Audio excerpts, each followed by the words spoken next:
बाबा साहब अंबेडकर 14 अक्टूबर 56 को नागपुर की धरती पर उन्होंने कहा था कि ऐ मेरे भारत के मूल निवासी समाज के लोगों, आपको 6,500 जातियों में बांट दिया गया।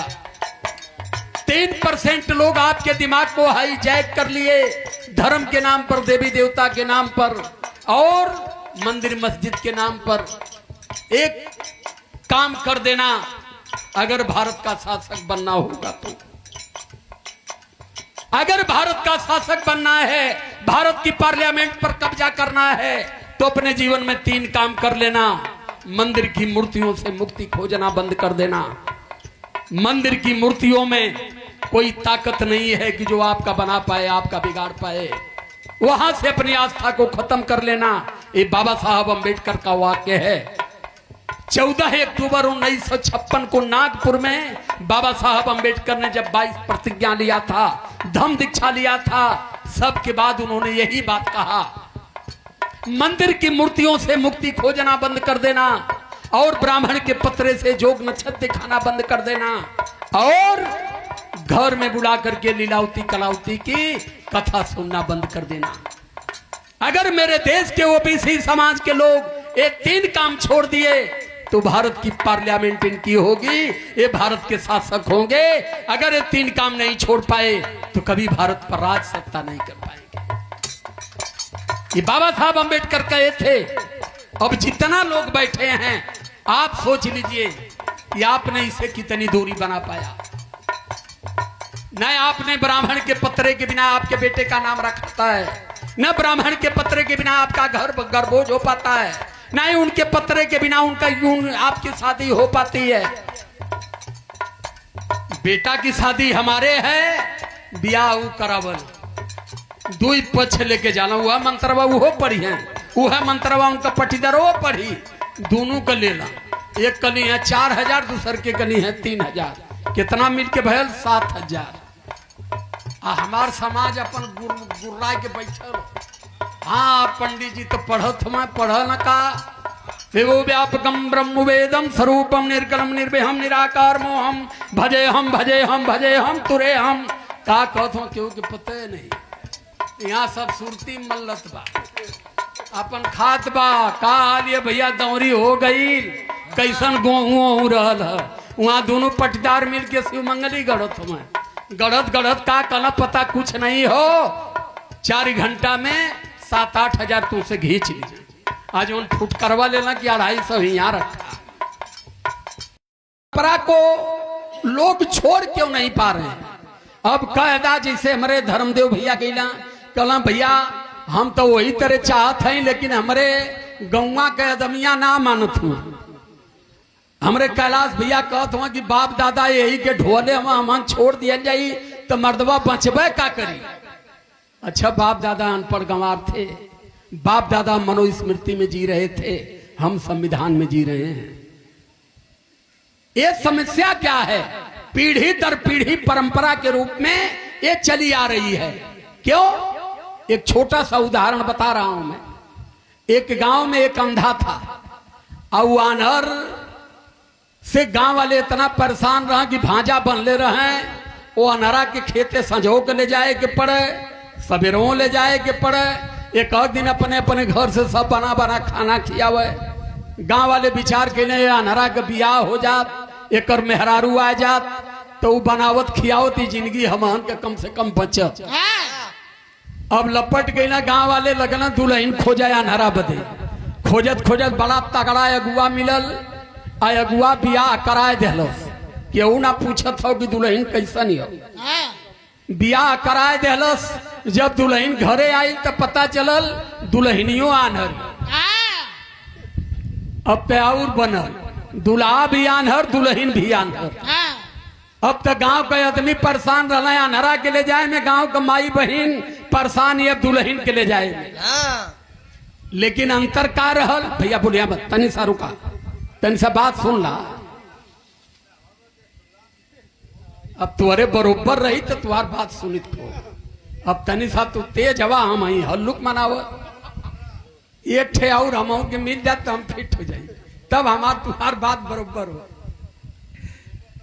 ता अब जवन हो वो समय बाबू अंतर इतना रहल कि अनहरी दुल्हनिया के तनी तनी लौके मने टोई के रोटियां पोय ले, आटा ओटा टोई के निकाल ले, आगी बार ले, रोटी बेल ले, हो खा ले, लेकिन दूरे तक दिखाई न दे। अनहरा के आटा दे दे, लोटा में पानी दे दे, अनहरा पकड़ के आटा टोई के पानी डाल के खूब आटा गूने, आटा गून के गोलिया के 8 गो लोई बनाए ले। 8 लोई काहे बनावे कि जब लोई 8 गो रही तो रोटी भी 8 गो बनी, कहीं अनहरी दूठे बेसी न मार दे।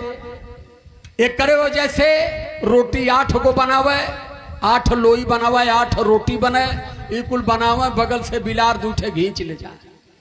ये बतावत है कि आदमी परंपरा को छोड़ क्यों नहीं पा रहा। तो दूठे बिलार लेके चल जाए, रोटी तो 8 गो बनल हो, दूठे बिलार लेके चल गई तो बचल कठे छठे। आज जब खाए बैठे तो अनहरी कहाँ जात है, अपन ही तेरे पहले टोई के 4 ठे गिन ले, अब बाकी अनहरा और ठेल दे। तो 4 ठे होकर निकल गई, अनहरा के कई गो बचल 2 गो।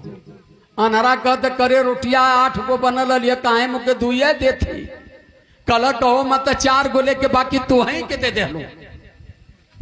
अब इनान में अनबन चले लगल।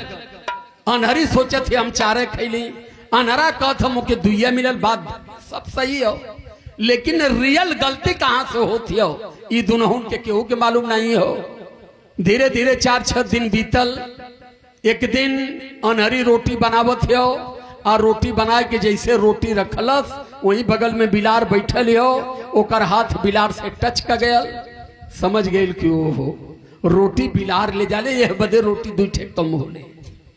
तय अनहरा से कल कि एक काम करा, रोटी तो बिलार ले जाले, हमान के आंख से दिखाई नहीं देता, तू जब हम रोटी बनाईला तो तू बैठ के थरिया बजावे,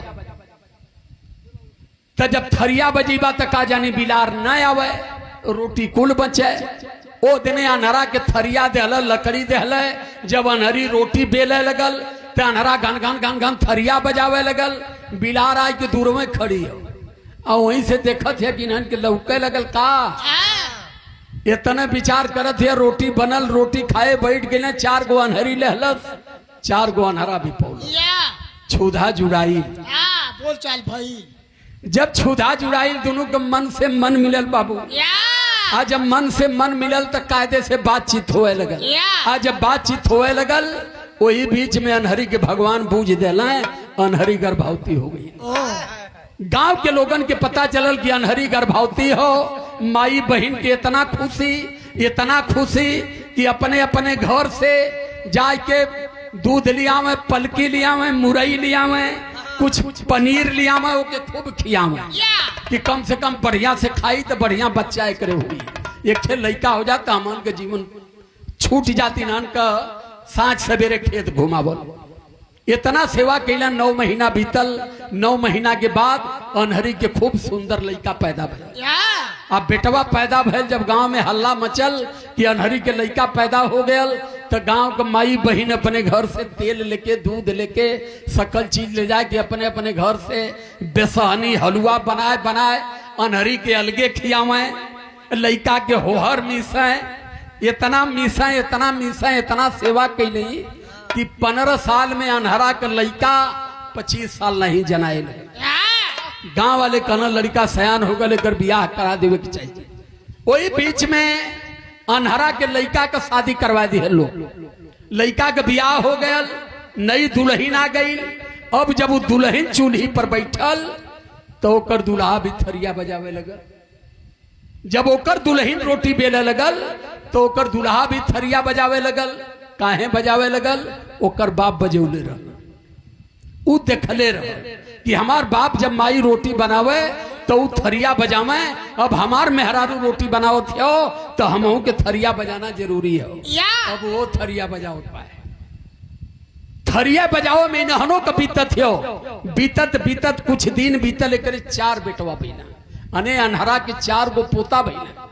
आज जब 4 गो पोता भइला, चारों पोता बड़ा भइला, सयान भइला, चरहुन के बियाह भयल, घर में 4 दुल्हन आ गईली, अलगौआ हो गयल, चूल भी 4 गो हो गई।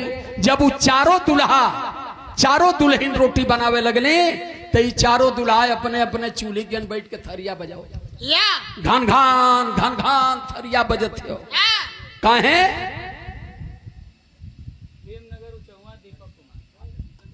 आदरणीय हमारे भैया भीमनगर चौहा दीपक कुमार की ओर से सम्मान किया गया। बाबू को बहुत बहुत साधुवाद। जय भीम नमो बुद्धाय साधुवाद करता हूँ। ध्यान रहे, बात छूटे न पावे।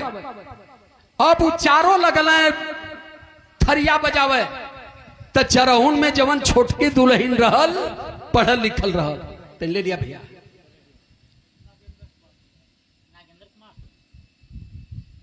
आदरणीय हमारे बड़े भैया श्री नागेंद्र कुमार जी, हमारे परम मित्र, हमारे बिरहा के बड़े आशिक हैं। यूट्यूब पर डेली हमारी गीत को सुना करते हैं। 200 रुपए से धमदान देते हैं भैया को। बहुत बहुत साधुवाद। जय भीम नमो बुद्धाय करता हूं। ध्यान रहे, जो सबसे छोटी दुल्हन थी, पढ़ी लिखी थी, वो पूछला अपने दुल्हा से कि ये बताओ हाँ, कि जब यहाँ रोटी बनती है तो थाली क्यों बजाते हो? अरे वाह, तो वो कल तो ना मालूम, हमार बाबू बजावत रहा। हाँ, तो कल अपने बाप से पूछ के आओ। तो गयल अपने बाप से पूछे, कहो बाबू रोटी बने लेते थरिया काहे बजैले? तो ओकर बाबू कहना, बेटा ये तो हमहू के मालूम ना, हमार बाप बजावत रहना। हाँ, देखा यह दर पीढ़ी चलल आवत हो। तब पूरा परिवार जुट के अन्हरा दिहन गयल। अन्हरा जलपा हो गया था। पहले के लोग 150 बरिस जिए, गोदा खाए, चोटा कर रस पिए, भर पेट भोजन ना मिले, लेकिन न शुगर रह, न ब्लड प्रेशर रह, न हार्ट रह, न गुर्दा, कुछ ना, कुछ खाए, आधे पेट खाए, 150 साल जिए। अन्हरा जलपा हो गया था। गैला जूट के पूरा परिवार अन्हरा की हन। कहला, कहो दादा, जब बतवा हमारे घरे रोटी बनैले तो ई थरिया काहे बजैले? अन्हरा कहला, करे सारे बहन बजौता हुआ का सामने। हाँ,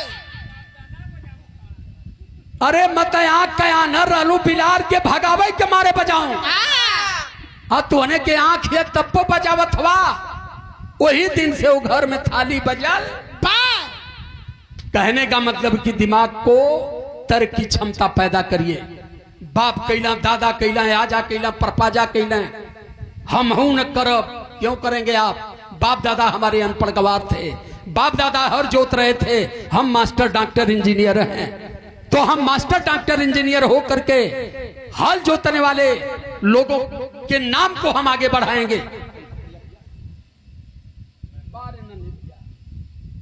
परम सम्मानित हमारे परम मित्र आदरणीय विजयलाल यादव जी के परम मित्र आप नन्हे भैया की ओर से कई बार सादर सम्मान किया गया। भैया को बहुत बहुत साधुवाद। जय भीम नमो बुद्धाय। और उपस्थित जनमानस को कोट कोट नमन है। तब चल जा थोड़ा सा, चूंकि यार से धर्मदेव कई विचार है कि एक ठे बिरहा सुनावा।